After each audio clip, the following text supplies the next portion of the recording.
भगवान शिव जो स्वयं में महाकाल हैं, जिनका काल भी कुछ बिगाड़ नहीं सकता। शिव व्यापक है, उनका स्वरूप अद्भुत है, जिनके दर्शन मात्र से मोक्ष की प्राप्ति होती है। वह त्रिकालदर्शी है, भूत भविष्य और वर्तमान के ज्ञाता है। पृथ्वी पर वह ज्योतिर्लिंग स्वरूप में विद्यमान है।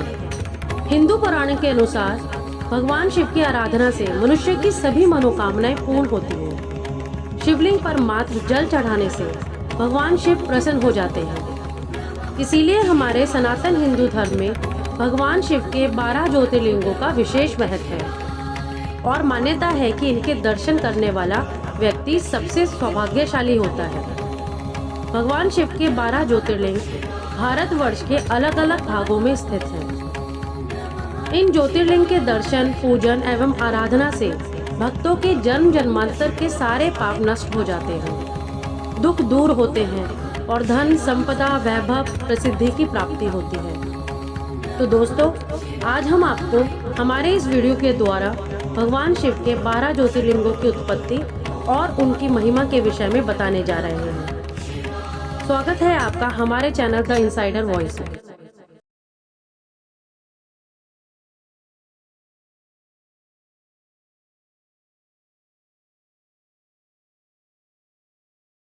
हमारी हिंदू मान्यताओं में भगवान शिव के 12 प्रमुख ज्योतिर्लिंगों की पूजा आराधना का विशेष महत्व है। पौराणिक मान्यताओं के अनुसार भगवान शिव जहाँ जहाँ स्वयं प्रकट हुए, उन्हीं 12 स्थानों पर स्थित शिवलिंगों को पवित्र ज्योतिर्लिंगों के रूप में पूजा जाता है। मान्यता है कि जो मनुष्य प्रतिदिन इन 12 ज्योतिर्लिंगों का स्मरण करता है, उसके सभी पाप नष्ट हो जाते हैं और सभी मनोकामनाएं एवं मनोरथ सिद्ध हो जाते हैं। शिव पुराण के अनुसार गुजरात के सौराष्ट्र क्षेत्र में स्थित ज्योतिर्लिंग पृथ्वी का पहला ज्योतिर्लिंग माना जाता है, जिसे सोमनाथ ज्योतिर्लिंग के नाम से जाना जाता है। सोमनाथ ज्योतिर्लिंग की उत्पत्ति की कथा कुछ इस प्रकार है। प्रजापति दक्ष ने अपनी 27 पुत्रियों का विवाह चंद्रदेव से किया, जिसके बाद से चंद्रदेव की शोभा और बढ़ गई। अपनी सभी पत्नियों में से चंद्रदेव रोहिणी से सबसे अधिक प्रेम करते थे, जिससे उनकी अन्य पत्नियां दुखी रहने लगीं। एक दिन सभी बहनों ने अपने पिता दक्ष को इस विषय में सारी बातें बताईं। तब दक्ष ने चंद्रदेव को समझाते हुए कहा कि मैंने अपनी 27 पुत्रियों का विवाह आपके साथ किया है, परंतु आप उन सभी को एक समान प्रेम नहीं करते। एक पत्नी को अत्यधिक प्रेम करना और अन्य पत्नी को प्रेम ना करना, यह उचित व्यवहार नहीं है। आपको अपनी सभी पत्नियों को समान महत्व देना चाहिए। ऐसा कहकर दक्ष अपने घर लौट आए। उनकी बात को चंद्रदेव ने बहुत सरलता से लिया और उनके व्यवहार में कोई परिवर्तन नहीं आया। तब दुखी हो उनकी अन्य सभी पत्नियों ने एक बार पुनः अपने पिता दक्ष को सारी व्यथा सुनाई। यह जानकर कि उनके समझाने के बाद भी चंद्रदेव के व्यवहार में कोई बदलाव नहीं आया, दक्ष अत्यधिक क्रोधित हो गए और क्रोध में ही उन्होंने चंद्रदेव को क्षीण व मलिन होने का श्राप दे दिया। श्राप के फलीभूत चंद्रदेव की कांति कम होने लगी। इस श्राप से मुक्त होने के लिए वह ब्रह्मा जी के पास गए।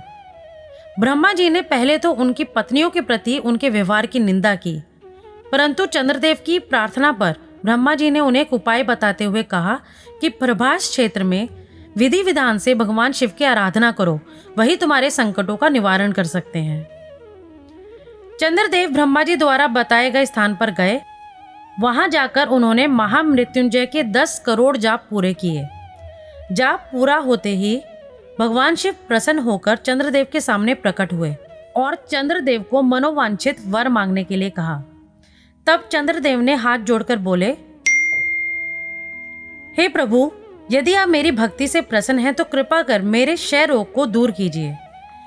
भगवान शिव बोले, हे चंद्रदेव, मैं प्रजापति दक्ष के श्राप समाप्त नहीं कर सकता, परंतु उसका प्रभाव कम कर सकता हूँ। वे बोले, माह के कृष्ण पक्ष में 15 दिनों में तुम्हारी कलाएं कम होंगी तथा शुक्ल पक्ष के 15 दिनों में ये कलाएं बढ़ेंगी। तब से चंद्र एक पक्ष में घटते हैं और दूसरे पक्ष में बढ़ते हैं। तब चंद्रदेव ने भगवान शिव को धन्यवाद दिया और उनसे प्रार्थना करते हुए निवेदन किया कि आप देवी पार्वती सहित यहीं पर निवास करें। तब भगवान शिव ने चंद्रदेव की प्रार्थना स्वीकार की। तब से यह स्थान संसार में सोमनाथ के नाम से विख्यात हुआ। वहीं पर चंद्रकुंड नाम से एक कुंड देवताओं ने बनवाया। माना जाता है कि इस कुंड के जल में स्नान करने से सभी पाप नष्ट हो जाते हैं।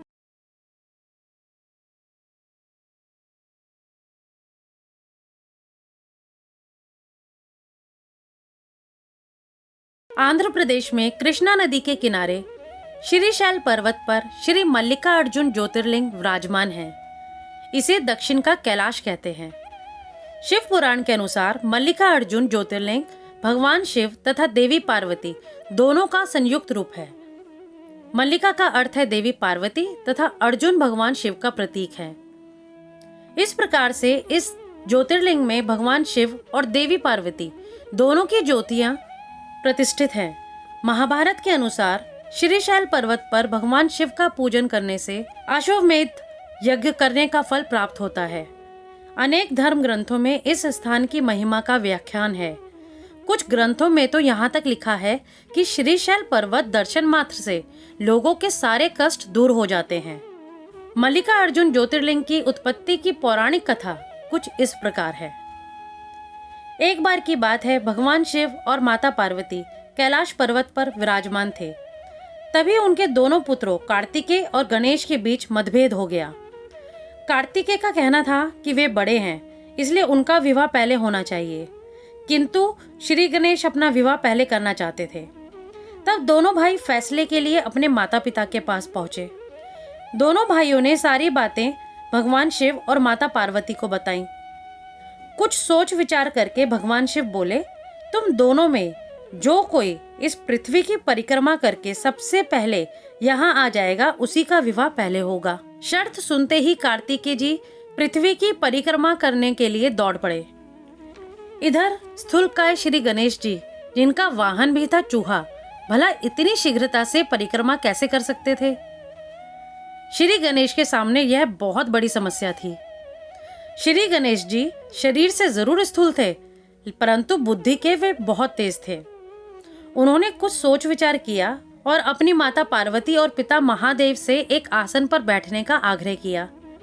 उन दोनों के आसन पर बैठ जाने के बाद श्री गणेश जी ने उनकी 7 परिक्रमा की और विधिवत पूजन किया।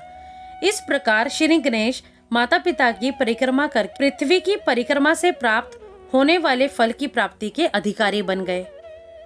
उनकी तेज एवं चतुर बुद्धि को देखकर भगवान शिव और माता पार्वती दोनों बहुत प्रसन्न हुए और उन्होंने गणेश जी का विवाह भी करा दिया। जिस समय स्वामी कार्तिकेय संपूर्ण पृथ्वी की परिक्रमा करके वापस आए, उससे पहले गणेश जी का विवाह सिद्धि और बुद्धि के साथ हो चुका था और 2 पुत्रों क्षेम और लाभ की भी प्राप्ति हुई थी। देवऋषि नारद ने यह सारा वृतांत स्वामी कार्तिकेय को रास्ते में ही बता दिया। श्री गणेश के विवाह का समाचार सुनकर कार्तिकेय रुष्ट हो गए। उन्होंने वापस आकर माता पिता को प्रणाम किया और बिना कुछ कहे रुष्ट होकर क्रौंच पर्वत पर चले गए। कार्तिकेय के इस तरह दूर चले जाने से भगवान शिव और माता पार्वती बहुत दुखी हुए। उन्होंने पुत्र को वापस बुलाने के लिए देवऋषि नारद को क्रौंच पर्वत पर भेजा। देवऋषि नारद ने बहुत प्रकार से स्वामी को मनाने का प्रयास किया, परंतु वे वापस नहीं आए। उसके बाद माता पार्वती पुत्र वियोग में व्याकुल हो गईं। वे भगवान शिव को लेकर क्रौंच पर्वत पर पहुंच गईं। इधर कार्तिकेय को जब ज्ञात हुआ कि उनके माता पिता उनसे मिलने के लिए क्रौंच पर्वत पर आ रहे हैं, तो वे वहां से लगभग 36 किलोमीटर दूर चले गए। जब भगवान शिव और माता पार्वती क्रौंच पर्वत पहुंचे और वहां कार्तिकों को न देखकर बहुत दुखी हुए, तब वे दोनों ज्योतिर्मय रूप धारण करके क्रौंच पर्वत पर सदा के लिए प्रतिष्ठित हो गए। उसी दिन से यह स्थान मल्लिकार्जुन ज्योतिर्लिंग नाम से जग प्रसिद्ध हुआ।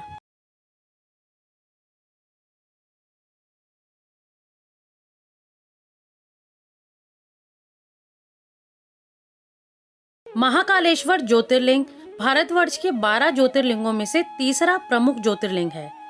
यह मध्य प्रदेश के उज्जैन में स्थित है।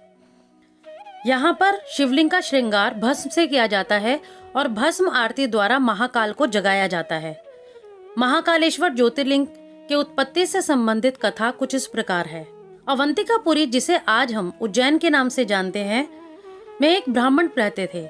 वे भगवान शिव के परम भक्त थे। वे प्रतिदिन विधि विधान से भगवान शिव के पार्थिव लिंग का पूजन करते थे। वे अपने घर में ही अग्नि की स्थापना कर प्रतिदिन हवन करते और सदैव ज्ञान की खोज में लगे रहते। उन ब्राह्मण के देवप्रिय, मेधाप्रिय, सुकृत एवं धर्मबाहु नाम के 4 पुत्र थे। ये चारों भी अपने पिता के समान ही सद्गुणी थे। उन सभी के कारण अवंतिका नगरी ब्रह्म तेज से परिपूर्ण थी।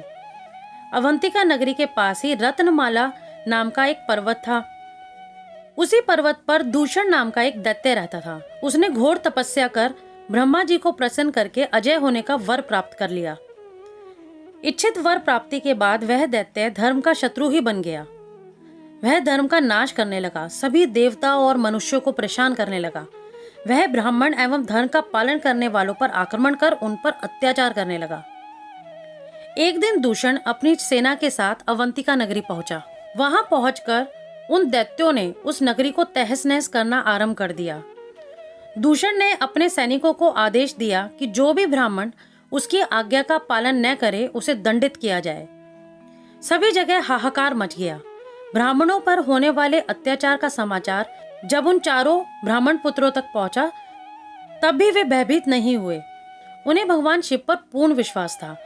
उन्होंने अन्य लोगों को आश्वासन देते हुए कहा कि भगवान शिव अपने भक्तों की सदैव रक्षा करते हैं, इसलिए हमें उन्हें प्रसन्न करने के लिए उनकी आराधना करनी चाहिए। ये कहकर वे चारों ब्राह्मण पुत्र अपने आराध्य भगवान शिव का पूजन करने लगे। तभी सेना सहित दूषण ध्यान मग्न उन ब्राह्मणों के पास पहुंच गया। भगवान शिव की आराधना करते देख क्रोधित हो गया।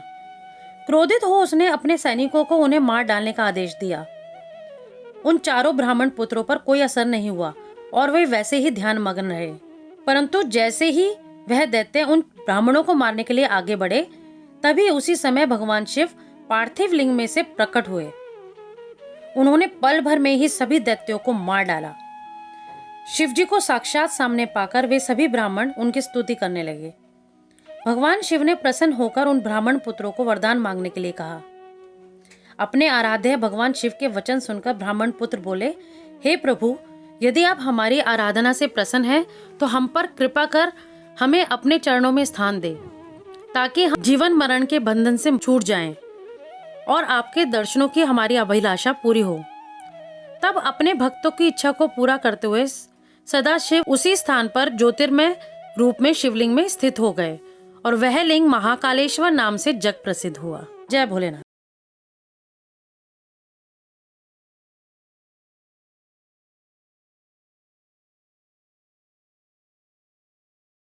ओंकारेश्वर ज्योतिर्लिंग मध्य प्रदेश के खंडवा जिले में नर्मदा नदी के बीच स्थित है। ओंकारेश्वर ज्योतिर्लिंग के 2 स्वरूप हैं।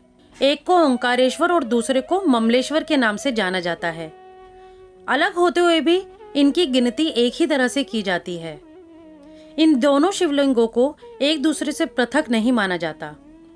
ओंकारेश्वर ज्योतिर्लिंग को शिव महापुराण में परमेश्वर लिंग भी कहा गया है। ओंकारेश्वर ज्योतिर्लिंग की स्थापना से संबंधित पौराणिक कथा कुछ इस प्रकार है। प्राचीन काल में देवऋषि नारद जी गोकर्ण क्षेत्र में भगवान शिव की आराधना करने के बाद भ्रमण करते हुए विंध्याचल पर्वत पर पहुंचे। विंध्याचल ने उनका बहुत आदर सत्कार किया और आसन पर बैठाया और स्वयं भी उनके पास बैठ गया। विंध्य को स्वयं पर बहुत अभिमान था कि वह संसार की विशाल पर्वतों में से एक है और उसके पास किसी चीज की कोई कमी नहीं है। अभिमान नाशक नारद जी विंध्य के मन की बात भांप गए और बोले, विंध्य, तुम निश्चय ही महाबलशाली और विशाल हो, परंतु फिर भी कुछ कमी है। विंध्य ने पूछा, हे मुनिवर, कृपया कर मुझे बताएं कि ऐसा क्या है जो मेरे पास नहीं है। तब नारद जी बोले, विंध्य, तुम सभी गुणों से परिपूर्ण हो, पर फिर भी सुमेरु पर्वत की बात ही कुछ और है। सुमेरु पर्वत का शिखर देवताओं के स्थान को छूता है। तुम सुमेरु पर्वत की बराबरी नहीं कर सकते। बस इतना कहकर नारद जी वहां से चले गए। नारद जी के जाने के बाद विंध्याचल बहुत दुखी हुआ। वह सोचने लगा कि मेरा जीवन तो व्यर्थ है। यह सोचकर उसने भगवान शिव की शरण में जाने का निश्चय किया। उसने भगवान शिव का पार्थिव लिंग स्थापित किया और विधि विधान से भक्ति पूर्वक नियमित रूप से भगवान शिव की आराधना करने लगा। वह लगातार भगवान शिव के नाम का जाप करता रहा उसकी कठोर तपस्या से प्रसन्न हो भगवान शिव ने उसे दर्शन दिए और बोले, हे विंध्य, मैं तुम्हारी तपस्या से प्रसन्न हूँ, मांगो क्या वर मांगते हो। विंध्य बोला, हे प्रभु, आपकी कृपा से मेरे पास सब कुछ है, मुझे बस सबसे विशाल पर्वत होने का वरदान दे। उसकी बात सुन भगवान शिव बोले, हे विंध्य, तुम तो स्वयं संसार के विशाल पर्वतों में से एक हो, तो तुम्हें यह वरदान क्यों चाहिए। तब विंध्य बोला, हे प्रभु, मैं संसार के विशाल पर्वतों में से एक नहीं बल्कि सबसे विशाल पर्वत बनना चाहता हूँ। भगवान शिव ने विंध्य को वरदान देते हुए कहा, हे विंध्य, एक बात को हमेशा स्मरण रखना, इस संसार में सबके आकार का अपना महत्व और उपयोगिता होती है। तुम अपनी इच्छा अनुसार अपना आकार बढ़ा सकते हो। ऐसा कहकर भगवान शिव वहां से अंतर्ध्यान हो गए। भगवान शिव से वरदान प्राप्त करते ही विंध्य ने अपना आकार विशाल करना आरंभ कर दिया। जब उसे लगा कि उसका शिखर सबसे ऊंचा हो गया है और उसके शिखर को अब कोई नहीं छू पाएगा, पर तभी उसे स्वयं से भी ऊपर कुछ दिखाई दिया। वे कोई और नहीं, स्वयं महादेव थे। उनके सामने विंध्य ने स्वयं को बहुत छोटा पाया। विंध्य भगवान की सारी माया समझ गया और उसका अभिमान पल भर में टूट गया। उसने हाथ जोड़कर भगवान शिव की स्तुति की और बोला, हे प्रभु, आपने मुझ भटके हुए को सही राह दिखाई है, कृपया कर मेरी बुद्धि को शुद्ध करें और मुझे श्रेष्ठ विचार प्रदान करें। विंध्य आगे बोला, हे प्रभु, आप हमेशा के लिए यहीं निवास करें और मेरे जैसे भ्रमित लोगों को सही राह दिखाएं। भगवान शिव ने विंध्य की बात स्वीकार कर ली। वहां स्थित एक ही ओंकार लिंग दो स्वरूप में विभक्त हो गया। भगवान शिव उसी पार्थिव लिंग में ज्योतिर्मय रूप में विराजमान हो गए। इस प्रकार वे दो शिवलिंग जगत में ओंकारेश्वर और ममलेश्वर नाम से प्रसिद्ध हुए।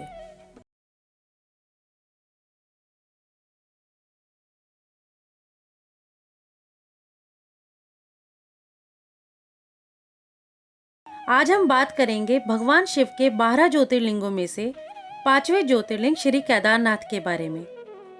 श्री केदारनाथ ज्योतिर्लिंग भारतवर्ष के उत्तराखंड राज्य के रुद्रप्रयाग जिले में स्थित प्रमुख ज्योतिर्लिंग है। हिमालय की पहाड़ियों में केदार नामक स्थान पर स्थित यह ज्योतिर्लिंग भगवान शिव का निवास स्थान माना जाता है। पुराणों में श्री केदारनाथ ज्योतिर्लिंग की स्थापना से जुड़ी कई अलौकिक कथाएं प्रचलित हैं। स्कंद पुराण के अनुसार एक बार केदार क्षेत्र के विषय में जब पार्वती जी ने भगवान शिव से पूछा, तब भगवान शिव ने उन्हें बताया कि केदार क्षेत्र उन्हें अत्यंत प्रिय है। वे यहाँ सदा अपने गणों के साथ निवास करने आते हैं। इस क्षेत्र में वे तब से रहते हैं जब उन्होंने सृष्टि की रचना के लिए ब्रह्मा का रूप धारण किया था। स्कंद पुराण में इस स्थान की महिमा का एक वर्णन यह भी मिलता है कि एक बहेलिया था जिसे हिरण का मांस खाना अत्यंत प्रिय था। एक बार वह शिकार की तलाश में केदार क्षेत्र में आया। पूरे दिन भटकने के बाद भी उसे शिकार नहीं मिला। संध्या के समय नारद मुनि इस क्षेत्र में आए तो दूर से बहेलिया उन्हें हिरण समझकर उन पर बाण चलाने के लिए तैयार हुआ। जब तक वह बाण चलाता, सूर्य पूरी तरह से डूब गया। अंधेरा होने पर उसने देखा कि एक सर्प मेंढक को निगल रहा है।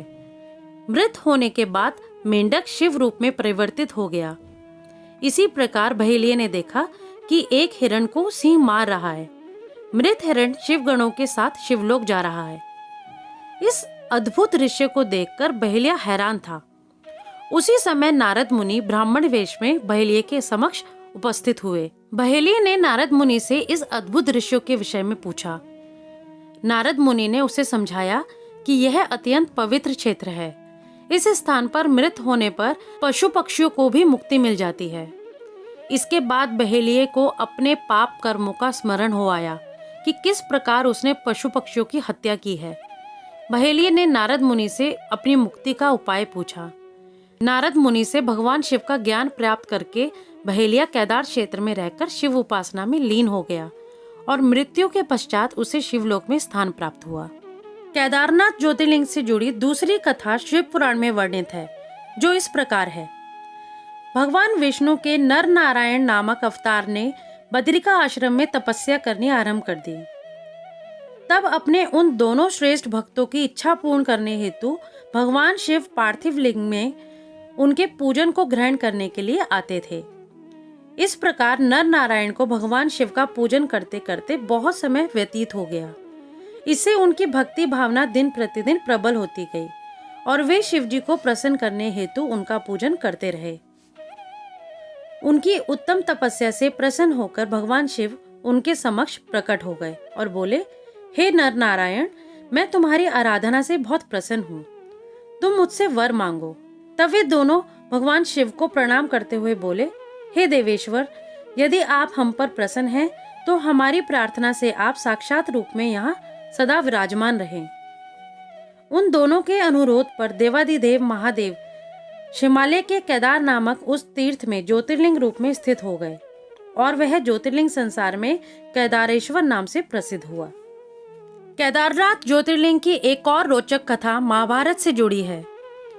महाभारत के युद्ध के पश्चात पांडवों को इस बात का प्रायश्चित हो रहा था कि उनके हाथों उनके अपने भाई बंधुओं की हत्या हुई है। वे इस पाप से मुक्ति पाना चाहते थे। इसका समाधान जब उन्होंने वेदव्यास जी से पूछा तो उन्होंने कहा कि बंधुओं की हत्या का पाप तभी मिट सकता है जब शिव इस पाप से मुक्ति प्रदान करेंगे। भगवान शिव पांडवों से अप्रसन्न थे, अतः पांडव जब विश्वनाथ के दर्शन के लिए काशी पहुंचे तब भगवान शिव उनके सामने प्रकट नहीं हुए। भगवान शिव को ढूंढते हुए तब पांचों पांडव केदारनाथ पहुंच गए। पांडवों को आया देखकर भगवान शिव ने भैंस का रूप धारण कर लिया और भैंस के झुंड में शामिल हो गए। शिव की पहचान करने के लिए भीम एक गुफा के मुख के पास पैर फैलाकर खड़ा हो गया। सभी भैंस उनके पैर के बीच से होकर निकलने लगे, लेकिन भैंस बने महादेव ने पैर के बीच से जाना स्वीकार नहीं किया। इससे पांडवों ने भगवान शिव को पहचान लिया। इसके बाद भगवान शिव वहां भूमि में विलीन होने लगे। तब भैंस बने भगवान शंकर को भीम ने पीठ से पकड़ लिया। भगवान शंकर पांडवों की भक्ति एवं दृढ़ निश्चय को देखकर प्रकट हुए और उन्हें पापों से मुक्त कर दिया। इस स्थान पर आज भी द्रौपदी के साथ पांचों पांडवों की पूजा होती है। यहाँ शिव की पूजा भैंस के पृष्ठ भाग के रूप में तभी से चली आ रही है। यह ज्योतिर्लिंग दुख और भय का नाश करने वाला है। इसके दर्शनों से अभीष्ट फल की प्राप्ति होती है। केदार तीर्थ का दर्शन कर केदारेश्वर लिंग का पूजन करने एवं वहां का जल पीने के पश्चात मनुष्य जीवन मरण के चक्र से छूट जाता है और मोक्ष को प्राप्त कर लेता है।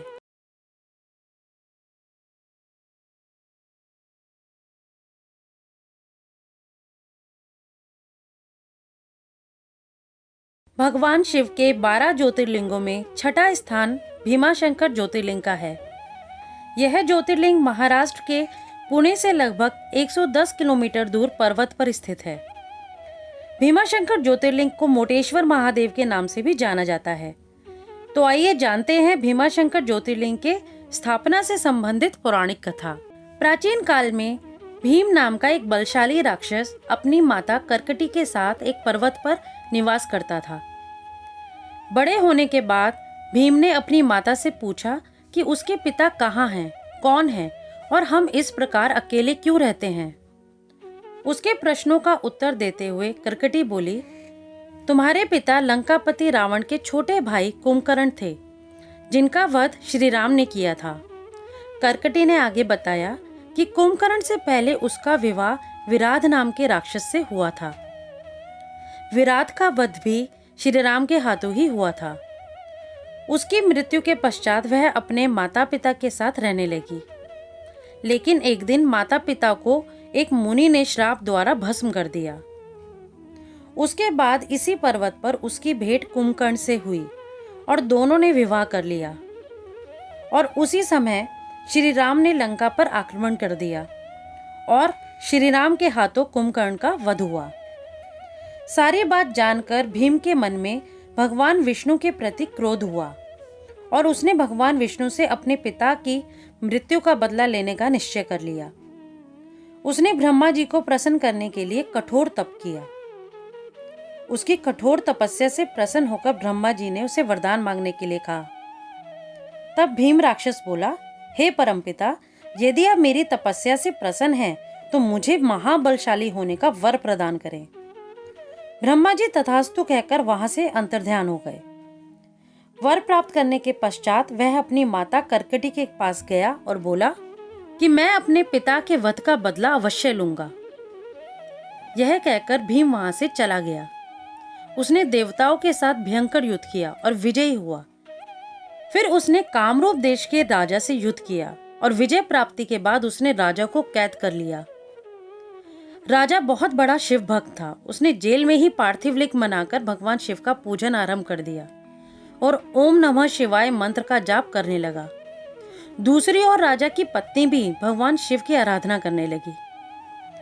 जब राक्षस भीम को यह ज्ञात हुआ कि राजा कैद खाने में पूजा अर्चना कर रहा है, तो वह कैद खाने में पहुंचा और अपनी तलवार से भगवान शिव के पार्थिव लिंग पर वार किया और तभी उसमें से भगवान शिव प्रकट हुए और अपने त्रिशूल से तलवार के 2 टुकड़े कर दिए। फिर शिवगणों और दैत्य सेना के बीच भयंकर युद्ध हुआ। भगवान शिव ने अपने तीसरे नेत्र की ज्वाला से भीम को भस्म कर दिया। राक्षस भीम के भस्म होते ही देवताओं और ऋषि मुनियों ने उनकी जय जयकार की और साथ ही उनसे यह प्रार्थना की कि अपने भक्तों के कल्याण के लिए वे सदा के लिए राजा द्वारा स्थापित किए उस पार्थिव लिंग में विराजमान हो जाएं। देवताओं की प्रार्थना स्वीकार करते हुए भगवान शिव उस पार्थिव लिंग में सदैव के लिए विराजमान हुए और वह लिंग संसार में भीमाशंकर नाम से प्रसिद्ध हुआ।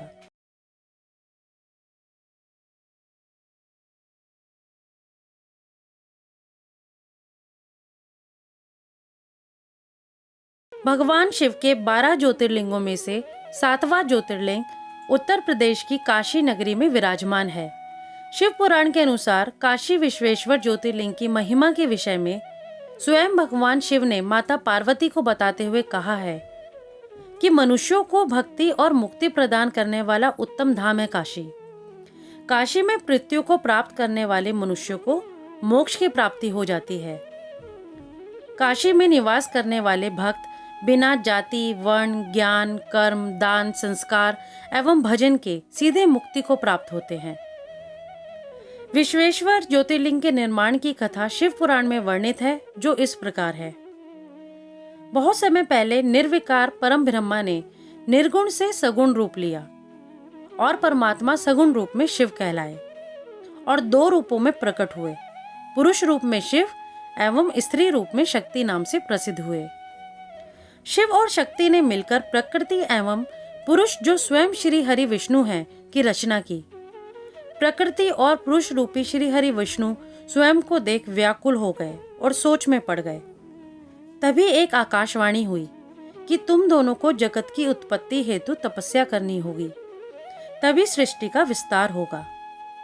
वे दोनों बोले, हे स्वामी, हम कहाँ जाकर तपस्या करें? यहाँ पर कोई स्थान नहीं है जहाँ तपस्या की जा सके। तब भगवान शिव ने तुरंत ही एक सुंदर नगर की रचना कर दी। वे दोनों भगवान शिव का स्मरण कर तपस्या करने लगे। उन्हें इस तरह तपस्या करते करते बहुत समय व्यतीत हो गया। उनकी कठिन तपस्या के कारण उनके शरीर से पसीने की बूंदें निकली। उन श्वेत जल की बूंदों को गिरता हुआ देखकर भगवान श्री हरि विष्णु ने अपना सिर हिलाया। तभी उनके कान से एक मणि गिरी और वह स्थान मणिकर्णिका के नाम से प्रसिद्ध हो गया। जब उनके शरीर से निकले जल से वह नगरी बहने लगी, तब भगवान शिव ने अपने त्रिशूल की नोक पर उस नगरी को धारण कर लिया। तपस्या पूर्ण होने के पश्चात श्री हरि विष्णु तथा उनकी पत्नी प्रकृति वहीं उसी नगर में सो गए। तब शिवजी की प्रेरणा स्वरूप विष्णु जी की नाभि से कमल उत्पन्न हुआ। उसी कमल से ब्रह्मा जी उत्पन्न हुए। भगवान शिव की आज्ञा पाकर ब्रह्मा जी ने सृष्टि की रचना आरंभ कर दी। इस प्रकार जब भगवान शिव की आज्ञा से ब्रह्मा जी द्वारा ब्रह्मांड का निर्माण हो गया, तब भगवान शिव के मन में विचार आया कि इस संसार के सारे प्राणी तो कर्म पाश में बंधे रहेंगे, सांसारिक मोह माया में पड़कर भला वे मुझे किस प्रकार प्राप्त कर सकेंगे। ऐसा सोचकर भगवान शिव ने अपने त्रिशूल से उस नगरी को इस जगत में स्थापित किया। तत्पश्चात उन्होंने उसमें अपने ज्योतिर्लिंग की स्थापना कर दी। यही पंचकोशी, कल्याणदायिनी, ज्ञानदात्री एवं मोक्षदात्री नगरी काशी कहलाई। कहा जाता है कि ब्रह्मा जी का एक दिन पूरा होने पर प्रलय आती है, परंतु इस काशी नगरी का नाश असंभव है, क्योंकि प्रलय के समय भगवान शिव इस काशी नगरी को अपने त्रिशूल पर धारण कर लेते हैं और इस तरह वर्तमान समय में काशी मोक्ष देने वाली नगरी के रूप में प्रसिद्ध है। जय भोलेनाथ।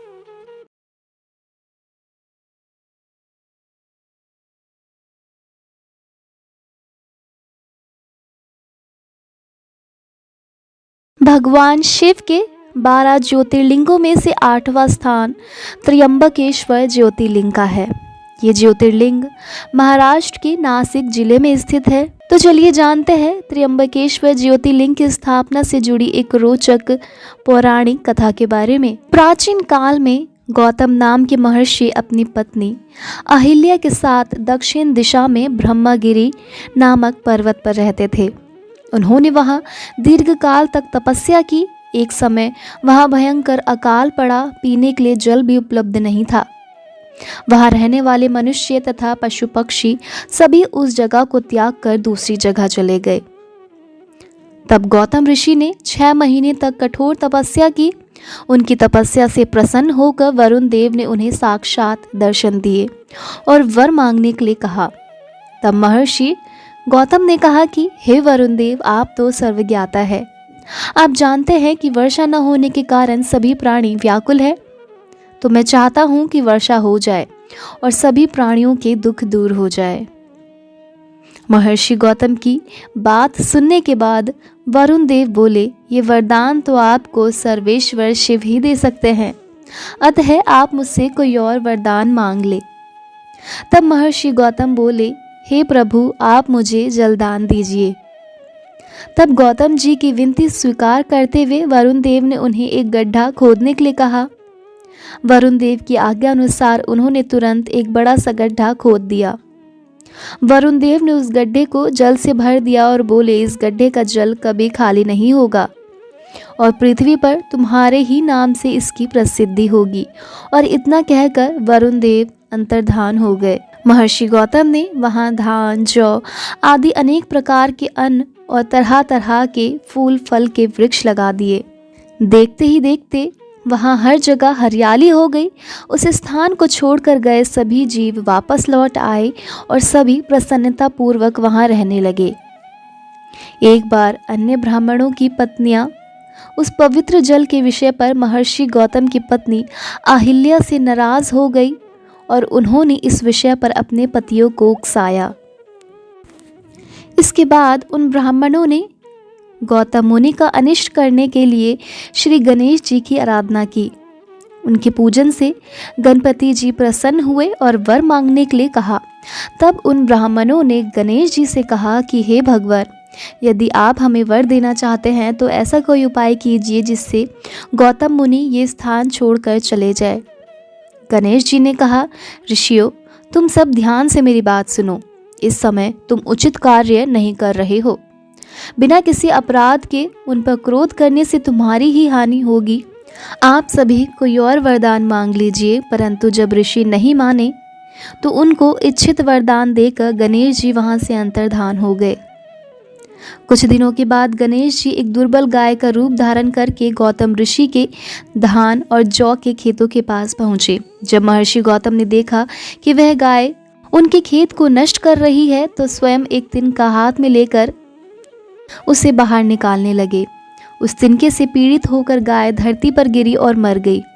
उस समय वहां अन्य ऋषि भी आ गए। उन्होंने महर्षि गौतम, उनकी पत्नी और शिष्यों को भला बुरा कहकर वहां से निकल जाने को मजबूर किया तो वे सब उस स्थान को छोड़कर वहां से चले गए। उन्होंने उन ऋषियों से पूछा कि मेरे द्वारा की गई इस गौ हत्या का क्या प्रायश्चित होगा। तब वे ऋषि बोले, पतित पावन गंगा के स्नान करने से मनुष्यों के सारे पाप धुल जाते हैं। इसलिए गौ हत्या के पाप से मुक्त होने के लिए आप गंगा जी को प्रकट करें, उसमें स्नान करें और भगवान शिव के पार्थिव लिंग की स्थापना कर उसका भक्ति पूर्वक विधि विधान से पूजा करें। तभी आप इस महापाप से मुक्ति पा सकेंगे। ऋषियों की बात सुनकर महर्षि गौतम अपनी पत्नी और शिष्यों को साथ लेकर वहां से दूर चले गए। सर्वप्रथम गौतम ऋषि ने ब्रह्मगिरी पर्वत की परिक्रमा की। फिर भगवान शिव के पार्थिव लिंग की स्थापना कर उसका पूजन करने लगे। महर्षि गौतम की भक्ति से प्रसन्न होकर भगवान शिव ने उन्हें दर्शन दिए और बोले, हे महर्षि, मैं आपके पूजन से बहुत प्रसन्न हूँ। मांगिए, क्या वर मांगना चाहते हैं। तब महर्षि गौतम बोले, प्रभु, मुझे गौ हत्या के पाप से बचा लीजिए। उनकी बात सुनकर महादेव बोले, आपसे कोई अपराध नहीं हुआ है। वो सब तो उन दुष्ट दुराचार्य द्वारा रची गई माया थी। आप तो निर्दोष है। यह सुनकर ऋषि गौतम के सारे दुख दूर हो गए और भक्तिपूर्ण भाव से बोले, हे प्रभु, उन ऋषियों ने तो मुझ पर उपकार कर दिया। यदि उन्होंने मेरे साथ ऐसा व्यवहार न किया होता तो मुझे आपके साक्षात दर्शन कैसे प्राप्त होते।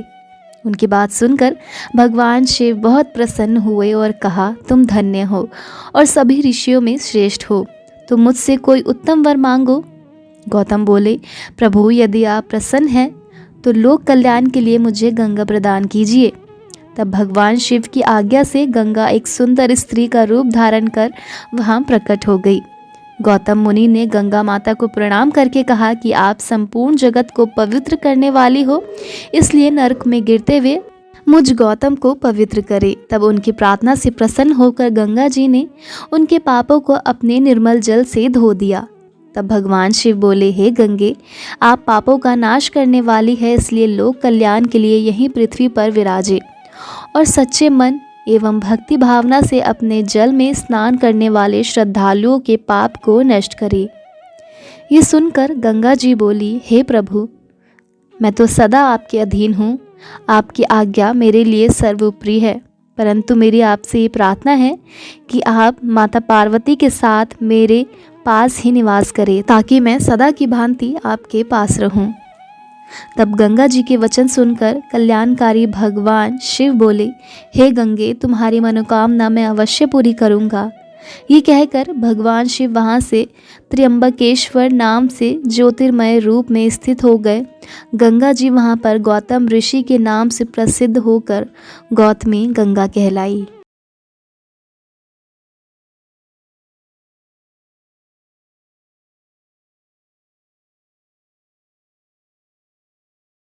भगवान शिव के 12 ज्योतिर्लिंगों में से 9वां स्थान है वैद्यनाथ ज्योतिर्लिंग का। ये ज्योतिर्लिंग झारखंड के देवघर में स्थित है। इस स्थान को बाबा बैजनाथ धाम के नाम से भी जाना जाता है। कहते हैं कि भोलेनाथ यहाँ आने वाले सभी लोगों की मनोकामनाएं पूर्ण करते हैं, इसलिए इस शिवलिंग को कामना लिंग भी कहते हैं। तो आइए जानते हैं इस पवित्र ज्योतिर्लिंग की पौराणिक कथा जो जुड़ी है लंकापति रावण से। एक बार लंकापति रावण ने भगवान शिव को प्रसन्न करने के लिए बहुत भक्ति भावना से आराधना की। रावण ने कैलाश पर्वत पर शिव जी की बहुत तपस्या की, परंतु भगवान शिव प्रसन्न नहीं हुए। तब रावण पास में स्थित वन में चला गया और एक स्थान पर उसने अग्नि प्रज्वलित की। वहीं पास में उसने शिव जी की प्रतिमा स्थापित की। फिर उसने भगवान शिव को प्रसन्न करने के लिए कठोर तपस्या आरंभ कर दी। गर्मी में पांचों ओर अग्नि से घिरकर, वर्षा में खुले आसमान के नीचे, सर्दियों में जल के भीतर खड़े रहकर कठिन तपस्या की, फिर भी भगवान शिव प्रसन्न नहीं हुए। तब लंकापति रावण ने अग्नि में अपने सिर को काटकर भेंट करना शुरू कर दिया। इस तरह एक एक करके रावण ने अपने 9 सिर अग्नि को भेंट कर दिए, परंतु जब 10वीं बार वह अपना सिर काटने लगा तभी वहां भगवान शिव प्रकट हुए। भगवान शिव के साक्षात दर्शन पाकर वह बारंबार उनकी स्तुति करने लगा।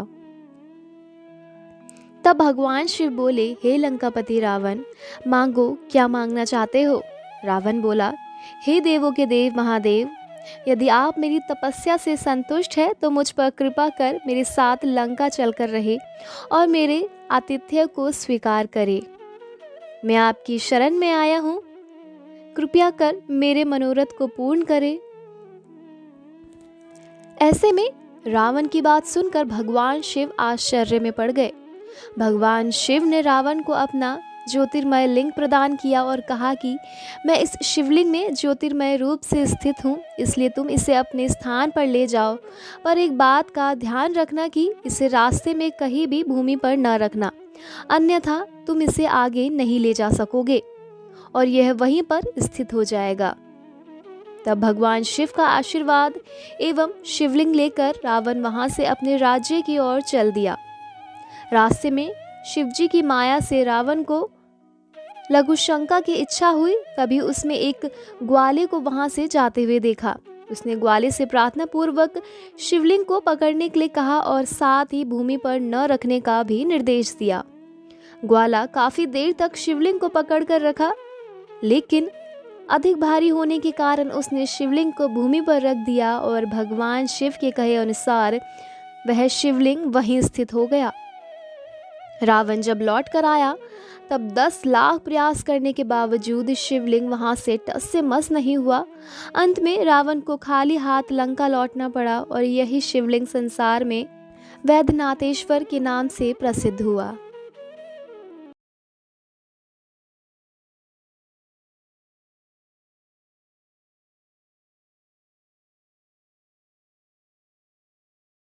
भगवान शिव के 12 ज्योतिर्लिंगों में से 10वां स्थान नागेश्वर ज्योतिर्लिंग का है।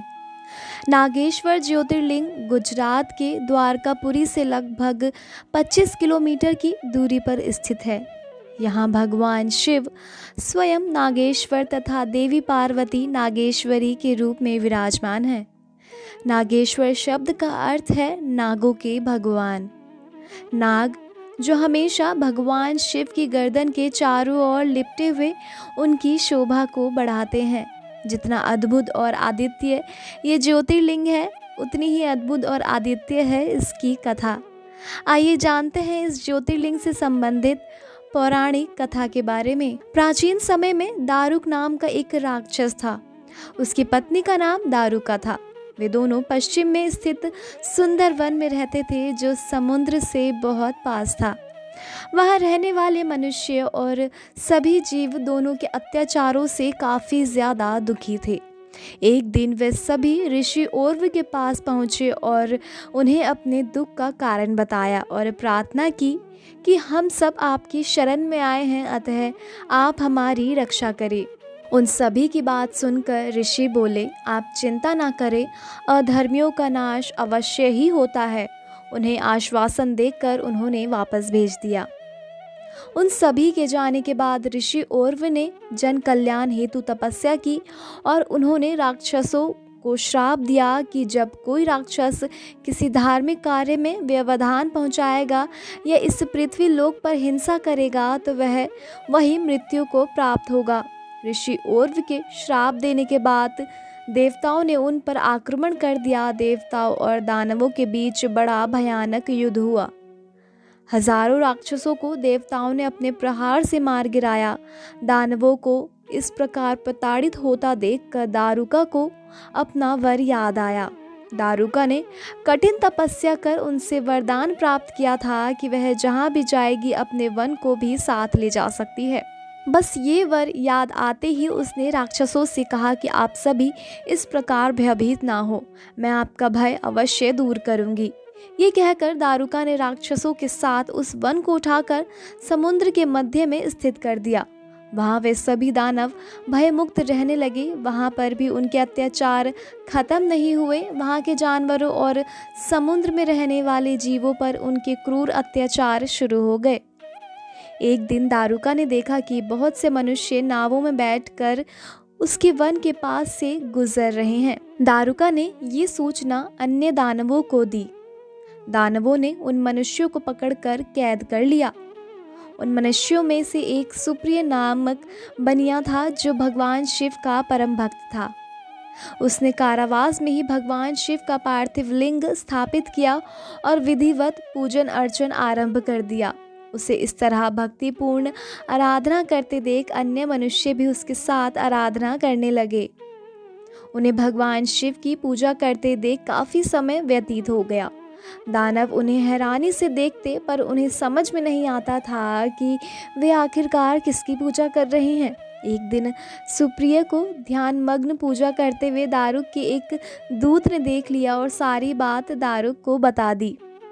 दूत की बात सुनकर वह तुरंत सुप्रिय के पास पहुंचा और बोला, सच बता, तू किस देवता की पूजा कर रहा है? उसके बार बार पूछने और डराने के बाद भी जब सुप्रिय ने कुछ नहीं बताया तब क्रोधित होकर राक्षस राज दारुक ने अपने सैनिकों को उसे मारने की आज्ञा दी। सुप्रिय मन ही मन भगवान शिव से उसकी रक्षा के लिए प्रार्थना करने लगा। भगवान शिव तो सदैव अपने भक्तों के अधीन है। वे अपने भक्त की पुकार सुनकर तुरंत ही वहां प्रकट हो गए। अपने भक्त की ओर बढ़ते हुए उन राक्षसों को देखकर भगवान शिव ने पशुपत अस्त्र उठा लिया और उन राक्षसों का एक पल में ही नाश कर दिया। राक्षसों का नाश करने के बाद भगवान शिव बोले, हे सुप्रिय, आज से ये वन राक्षसों से मुक्त हुआ। अब तुम सदा के लिए निर्भय हो जाओ। अब इस वन में धर्म के मार्ग पर चलने वाले प्राणी ही रहेंगे। इन्हीं के साथ मेरे परम भक्त भी इस वन की शोभा बढ़ाएंगे। तो उधर दूसरी ओर दारुका राक्षसी देवी पार्वती की स्तुति करने लगी। उसकी स्तुति से प्रसन्न होकर देवी पार्वती ने उससे वर मांगने के लिए कहा। तब दारुका बोली, हे माते, आप मेरे वंश एवं कुल की रक्षा कीजिए। तब देवी पार्वती दारुका के वचनों को सुनकर भगवान शिव से बोली, हे नाथ, दारुका की रक्षा करना मेरा धर्म है। यहाँ पर दारुका का ही राज्य होना चाहिए। देवी पार्वती की बात सुनकर भगवान शिव बोले, हे देवी, आपकी इच्छा अवश्य पूरी होगी, परंतु अपने भक्तों की रक्षा के लिए मैं यहीं पर स्थित रहूँगा ताकि कोई भी धर्म का नाश ना कर सके। ये कहकर भगवान शिव और देवी पार्वती वहाँ ज्योतिर्मय रूप में पार्थिव लिंग में स्थित हो गए। त्रिलोकीनाथ भगवान शिव नागेश्वर नाम से व देवी पार्वती नागेश्वरी नाम से प्रसिद्ध हुई। कहते हैं कि नागेश्वर ज्योतिर्लिंग के दर्शन के बाद जो मनुष्य उसकी उत्पत्ति से संबंधित कथा सुनता है वह समस्त पापों से मुक्त हो जाता है।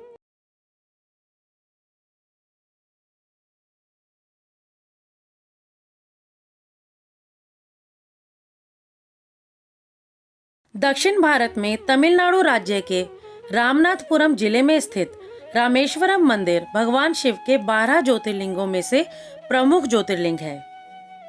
इस ज्योतिर्लिंग की यह मान्यता है कि इसकी स्थापना स्वयं भगवान श्री राम ने की थी। भगवान राम के द्वारा स्थापित होने के कारण ही इस ज्योतिर्लिंग को भगवान राम का नाम रामेश्वरम दिया गया।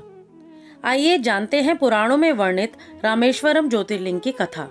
भगवान श्री हरि विष्णु ने अयोध्या के राजा दशरथ के घर उनके बेटे राम के रूप में अवतार लिया ताकि वे रावण का संहार करके पृथ्वी को दुष्टों से मुक्त करा सके। श्री राम का विवाह जनक नंदिनी देवी सीता से हुआ था। अपनी माता कैकेयी के मांगे वरदान के अनुसार वे 14 वर्षों के लिए वनवास गए। एक दिन जब श्री राम व लक्ष्मण कुटिया से बाहर गए तब रावण ने सीता का हरण कर लिया और उन्हें लंका ले गया। श्री राम अपनी पत्नी की खोज करते हुए अपने भाई लक्ष्मण के साथ किष्किंधा पर्वत पहुंचे। वहीं पर उनकी मित्रता सुग्रीव से हुई, जिसे उसके भाई बाली ने राज्य से निकाल दिया था। तब श्री राम ने उसकी सहायता की। श्री राम ने बाली को मारकर सुग्रीव को किष्किंधा का राजा बना दिया। सुग्रीव ने श्री राम की पत्नी देवी सीता की खोज के लिए अपनी वानर सेना को चारों ओर तलाश करने के लिए भेजा। श्री हनुमान जी ने माता सीता को लंका में ढूंढ लिया और श्री राम का संदेश उन तक पहुंचाया। जब श्री राम को ज्ञात हुआ कि उनकी पत्नी का हरण लंकाधिपति रावण ने किया है तो उन्होंने वानर सेना के साथ लंका की ओर प्रस्थान किया। जब उनकी सेना दक्षिणी छोर पर समुद्र के किनारे पहुंची तो उन्हें चिंता हुई कि सेना इस अथाह सागर को कैसे पार करेगी। वे इसी सोच विचार में डूब गए। तभी श्री राम को प्यास लगी और उन्होंने पानी मांगा। जब वानर उनके लिए पानी लेकर आए तब उन्हें स्मरण हुआ कि आज उन्होंने अपने आराध्य का दर्शन व पूजन तो किया ही नहीं। तब श्री राम ने जल नहीं पिया और भगवान शिव का पार्थिव लिंग स्थापित करके उसका विधि पूर्वक पूजन किया और भक्ति भाव से हाथ जोड़कर प्रार्थना की। श्री राम बोले, हे देवादिदेव त्रिलोकीनाथ भगवान शिव, मेरी सहायता कीजिए। आपके सहयोग के बिना मेरा कार्य पूर्ण नहीं हो सकता। मैं आपकी शरण में आया हूँ, मुझ पर अपनी कृपा बनाए रखें। इस प्रकार प्रार्थना करके राम जी अपने आराध्य की स्तुति में निमग्न हो गए। तब भगवान शिव ने प्रसन्न होकर उन्हें दर्शन दिए और बोले, हे राम, तुम्हारा कल्याण हो, वर मांगो। अपने सामने साक्षात भगवान शिव को पाकर श्री राम अत्यंत हर्षित हुए और उन्होंने हाथ जोड़कर उनको प्रणाम किया और स्तुति करने लगे। उन्होंने भगवान शिव से युद्ध में विजयी होने का वरदान मांगा और भगवान शिव से जगत के कल्याण हेतु वहीं निवास करने की प्रार्थना की। श्री राम के वचन सुनकर कल्याणकारी शिव बोले, हे राम, तुम्हारा मंगल हो, युद्ध में तुम्हारी जीत अवश्य होगी, क्योंकि तुम सत्य और धर्म के मार्ग का अनुसरण कर रहे हो। यह कहकर भगवान शिव श्री राम द्वारा स्थापित उस शिवलिंग में ज्योतिर्मय रूप में स्थित हो गए। उसी दिन से वह लिंग जगत में रामेश्वरम नाम से प्रसिद्ध हुआ। इसी शिवलिंग के पूजन के फल के रूप में श्री राम की सेना को समुद्र पार करने का मार्ग मिल गया और वह युद्ध में विजयी हुए। श्री राम ने रावण एवं अन्य राक्षसों का संहार किया और अपनी पत्नी सीता को मुक्त कराया। यह रामेश्वर ज्योतिर्लिंग भक्तों को भोग और मोक्ष प्रदान करने वाला है। इस शिवलिंग को गंगा जल से स्नान कराने से मोक्ष की प्राप्ति होती है और मनुष्य जीवन मरण के बंधनों से मुक्त हो जाता है। रामेश्वरम ज्योतिर्लिंग की महिमा सुनने वालों के सभी पापों का नाश हो जाता है।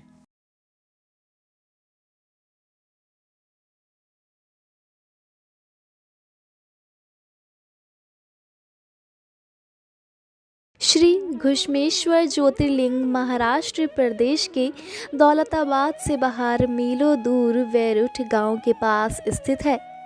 इस ज्योतिर्लिंग को घुसरेश्वर या घृष्णेश्वर के नाम से भी जाना जाता है। श्री घुश्मेश्वर ज्योतिर्लिंग के विषय में शिव पुराण में वर्णित कथा कुछ इस प्रकार है। सुधर्मा नामक ब्राह्मण अपनी पत्नी सुदेहा के साथ रहता था। वह भगवान शिव का परम भक्त था। वह प्रतिदिन भगवान शिव की आराधना करता था और इस तरह वे दोनों पति पत्नी सदैव धर्म कर्म के कार्यों में लगे रहते थे। सुधर्मा की पत्नी सुदेहा एक पतिव्रता स्त्री थी। सुदेहा को एक बात का बहुत दुख था कि उसकी कोई संतान नहीं थी। इसका कारण उसका मन हमेशा परेशान रहता था। एक दिन सुदेहा अपनी सखियों के साथ पानी भरने गई। वहीं उनका आपस में झगड़ा हो गया। तब उसकी सखियों ने उसे बांझ कहकर अपमानित करना शुरू कर दिया। दुखी मन से सुदेहा घर लौट आई। उसने सारी बातें अपने पति को बताई। उन्होंने अपनी पत्नी को बहुत समझाया, लेकिन वह कुछ भी समझने को तैयार नहीं हुई। तब सुधर्मा ने भगवान शिव का ध्यान करते हुए 2 फूल अग्नि की तरफ उछाले और सुदेहा से एक फूल चुनने के लिए कहा। उनकी पत्नी ने गलत फूल चुन लिया। तब सुधर्मा ने अपनी पत्नी को समझाया कि तुम्हारे भाग्य में पुत्र नहीं है, इसलिए अपनी ये इच्छा त्याग दो और शिवजी के पूजन में लग जाओ। लेकिन सुदेहा पर अपने पति की बातों का कोई प्रभाव नहीं पड़ा और बोली, यदि मैं माँ नहीं बन सकती तो आप पुत्र प्राप्ति के लिए दूसरा विवाह कर लीजिए। परंतु सुधर्मा ने विवाह करने से इनकार कर दिया। तब सुदेहा अपनी छोटी बहन घुष्मा को अपने घर ले आई और अपने पति से प्रार्थना करने लगी कि वे घुष्मा से विवाह कर ले। सुधर्मा ने फिर से अपनी पत्नी को समझाया कि यदि वह घुष्मा से विवाह करेगा और पुत्र की प्राप्ति हो भी गई, तब भी तुम दोनों बहनें सौतन बन जाने पर एक दूसरे का विरोध करोगी और घर में कलह होगा। तब सुदेहा बोली, घुष्मा मेरी बहन है, मैं उसका विरोध कभी नहीं करूँगी। आप चिंता त्याग दे और घुष्मा से विवाह कर ले। अपनी पत्नी की जिद के चलते सुधर्मा ने घुष्मा से विवाह कर लिया। विवाह के पश्चात सुधर्मा ने सुदेहा और घुष्मा से मिलजुल कर रहने एवं आपस में एक दूसरे की बात मानने के लिए कहा। घुष्मा अपने पति सुधर्मा के साथ प्रतिदिन 101 पार्थिव लिंगों का पूजन करके तालाब में उनका विसर्जन कर देती। इस प्रकार जब उसने 1,00,000 पार्थिव लिंगों का पूजन पूर्ण कर लिया तो भगवान शिव की कृपा से उसे एक गुणवान पुत्र की प्राप्ति हुई। पुत्र पाकर घुष्मा और सुधर्मा बहुत प्रसन्न हुए, परंतु सुदेहा को अपनी बहन से जलन होने लगी। धीरे धीरे घुष्मा का पुत्र बड़ा हो गया। उससे विवाह योग्य जानकर ब्राह्मण सुधर्मा ने उसका विवाह एक योग्य कन्या से करा दिया। इससे सुदेहा की ईर्ष्या और अधिक बढ़ गई। उसने निश्चय किया कि जब तक घुष्मा के पुत्र की मृत्यु न होगी तब तक मेरा दुख कम नहीं होगा। अपनी खोई हुई प्रतिष्ठा और घुष्मा को सबक सिखाने का निश्चय सुदेहा ने कर लिया। एक रात सभी प्राणियों के सो जाने के बाद सुदेहा ने घुष्मा के सोते हुए पुत्र की हत्या कर दी। फिर उसके छोटे छोटे टुकड़े करके उसी तालाब में बहा आई जहां घुष्मा प्रतिदिन शिव पार्थिव लिंगों का पूजन के उपरांत विसर्जन करती थी।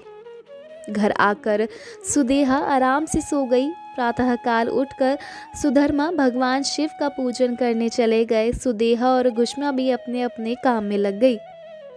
जब घुष्मा की पुत्र वधू ने अपने पति की चारपाई पर खून और शरीर के अंगों के टुकड़े देखे तो वह अत्यंत व्याकुल हो गई और अपनी सास को सूचित किया। वहां का दृश्य देखकर वह फौरन समझ गई कि किसी ने उसके पुत्र की हत्या कर दी है।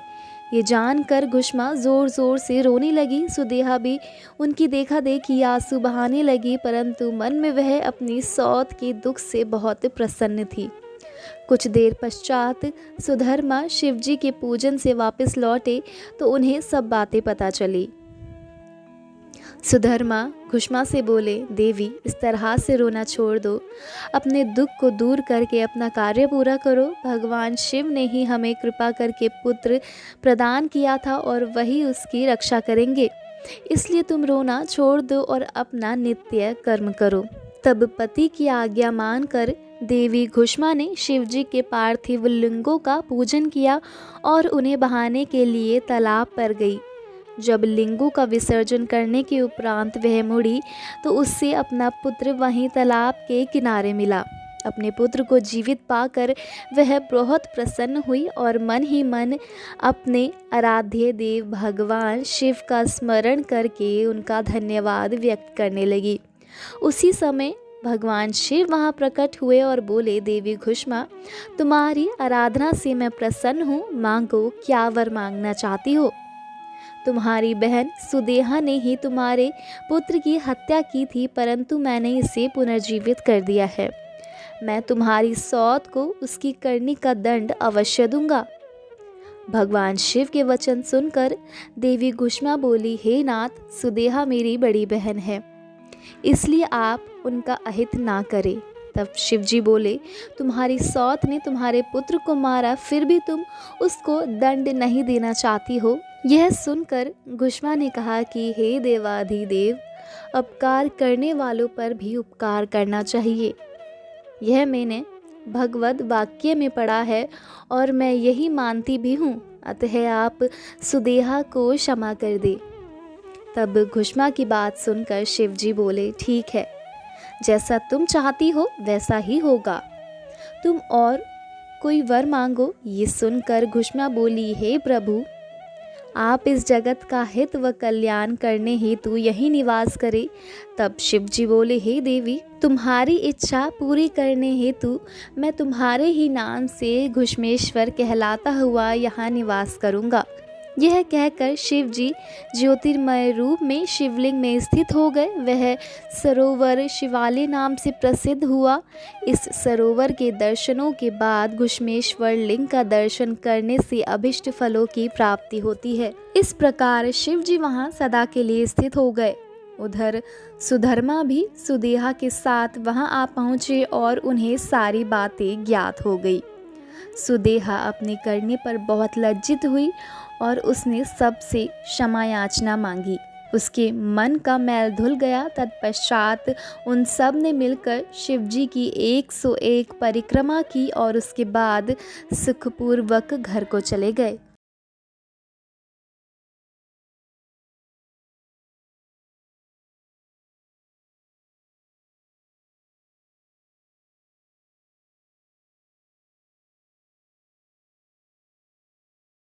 कर्पूर गौरम करुणावतारम संसार सारम भुजगेंद्रहारम सदा बसंतम हृदयारविंदे भवम भवानी सहितम नमामि। इस अलौकिक मंत्र के प्रत्येक शब्द में भगवान शिव की स्तुति की गई है। देवी देवताओं की आरती के बाद इस मंत्र का उच्चारण किया जाता है। आखिर यह मंत्र इतना महत्वपूर्ण क्यों है? आइए जानते हैं हमारी आज की इस वीडियो में। नमस्कार दोस्तों, स्वागत है आपका हमारे चैनल द इनसाइडर वॉइस में। सबसे पहले जानते हैं इस मंत्र के प्रत्येक शब्द का अर्थ। कर्पूर गौरम अर्थात कर्पूर के समान गौर वर्ण वाला। करुणा अवतारम अर्थात करुणा के जो साक्षात अवतार हैं। संसार सारम अर्थात समस्त सृष्टि के जो सार हैं।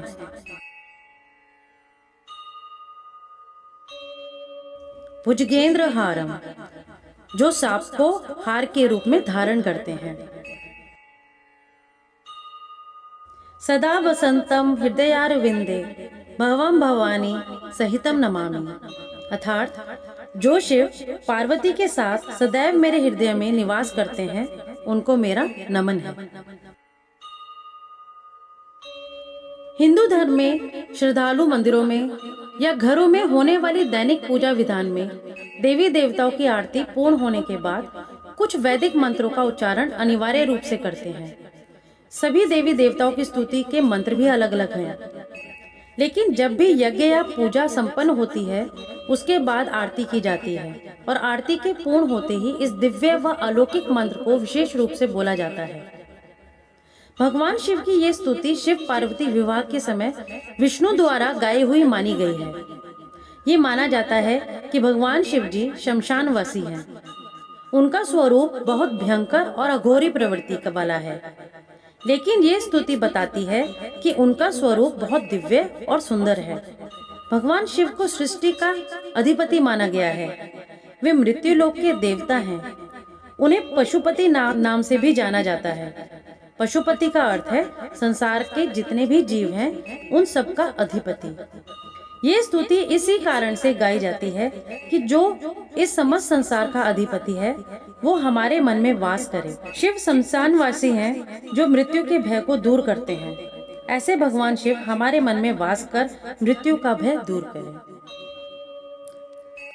जय भोलेनाथ।